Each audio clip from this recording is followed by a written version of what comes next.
asking who really benefits from your savings.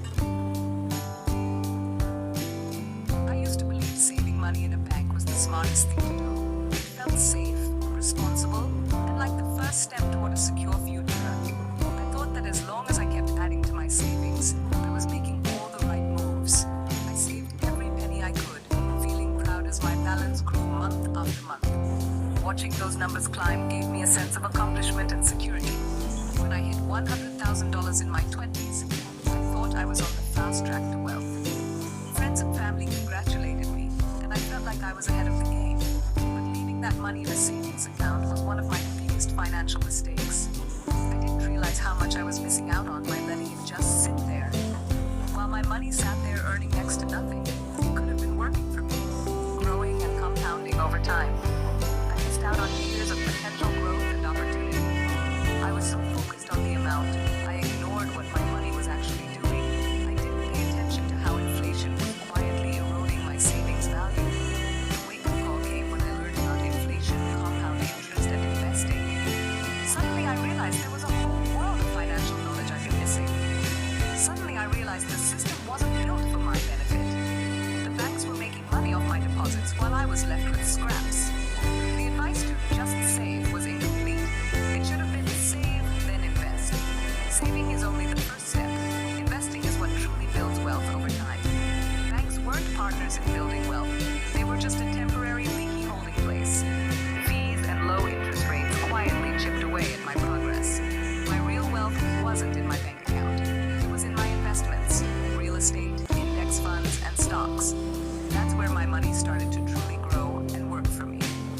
Learning this was painful, and I had to face some tough truths about my financial habits, but it set me on the path to financial freedom.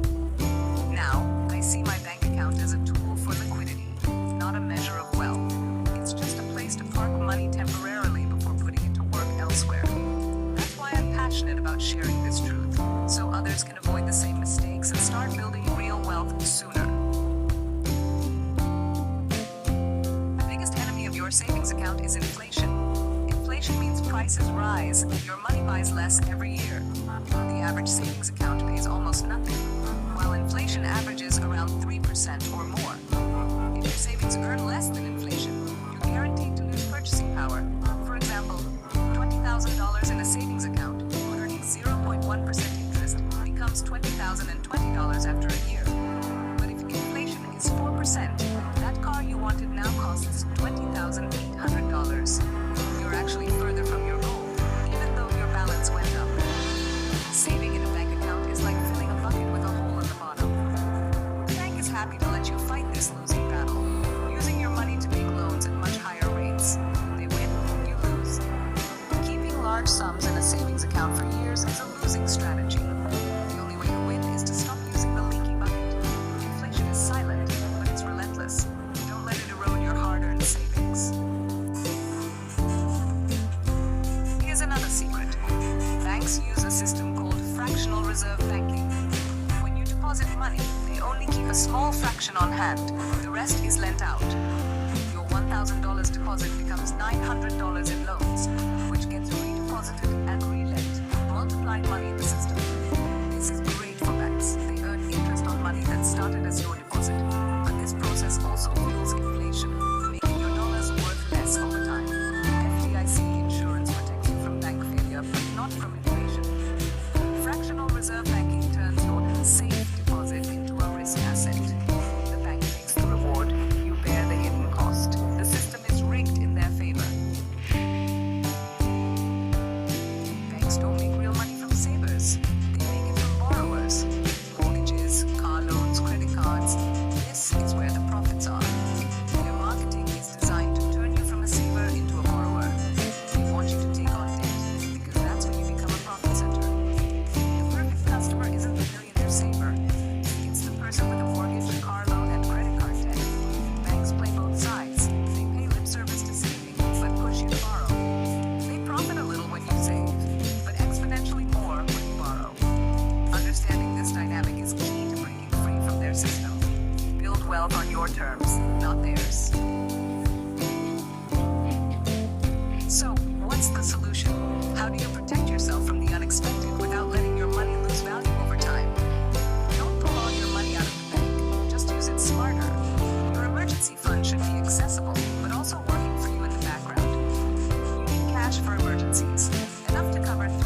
months of essential expenses like rent, groceries, and bills.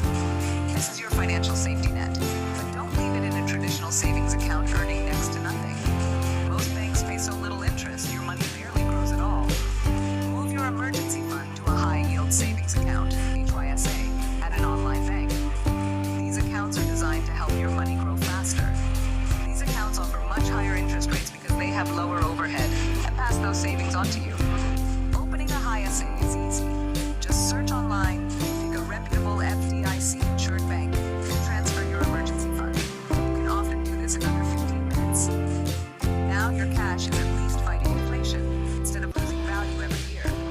Even a small increase in interest can make a big difference over time. Once your emergency fund is set, leave it alone. It's for emergencies only. Don't dip into it for vacations or shopping sprees. Calculate your essential expenses. Multiply by 3 to 6, and that's your target. Review this number every year as your life changes. Stop adding once you hit your goal. You don't need to overfund your emergency account. Any extra savings should not sit in a bank account.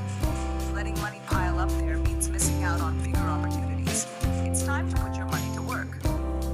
Consider investing in stocks, mutual funds, or other assets that can grow your wealth. This is the crucial next step in taking control of your financial future. Building wealth starts with smart decisions like these. Don't let your safety net rot. Make it work smarter. Review your accounts regularly and optimize when better options appear. The rest of your money deserves better. Make every dollar count toward your goals and your future. With your emergency fund set, it's time to make your money work for you. Every dollar beyond your emergency fund should be invested. Investing is the only reliable way to grow your wealth and beat inflation. The simplest way to start?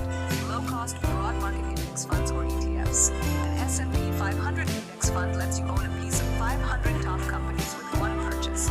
Open a brokerage account online, link your bank, and start investing. Set up automatic monthly transfers. This is called dollar cost averaging. Historically, the S&P 500 returns about 10% a year, far outpacing inflation and savings accounts. Compounding turns small, consistent investments into real wealth over time. Don't let fear or complexity stop you. Start simple, stay consistent, and watch your money grow. This is how you escape the bank's wealth-eroding system. It's time to rethink your relationship with your bank. Big banks offer low interest, high fees, and push you toward debt. Consider moving to an online bank or local credit union. Online banks offer high-yield savings, no fees, and great digital tools. Credit unions are not-for-profit, member-owned, and return profits to you through better rates and fewer fees. Switching is easier than you think. Open an account online, move your direct deposit, and update bill payments. Don't stay loyal to a bank that isn't loyal to your financial growth. Vote with your feet and move your money to an institution that serves you. Optimize every dollar you have. Your bank should work for you, not the other way around. Let's see the impact of these choices. Imagine two people, both saving $500 a month for 20 years. Sarah the saver puts her money in a traditional savings account, earning almost nothing.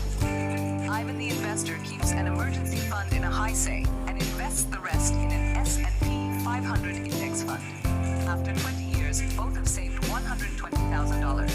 Sarah's account grows to about $121,200. Barely any interest.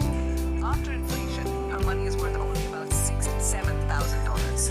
Ivan's investments grow to nearly $295,000, more than double Sarah's. He didn't save more or work harder. He just made his money work for him. This is the choice in front of you. Follow the bank's path of slow decay, or take control. Build a smart emergency fund, invest for growth, and choose financial partners who serve your interests.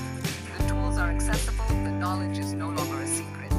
The only thing standing between you and financial empowerment is the decision to start. Your financial future is in your hands, not your bank's.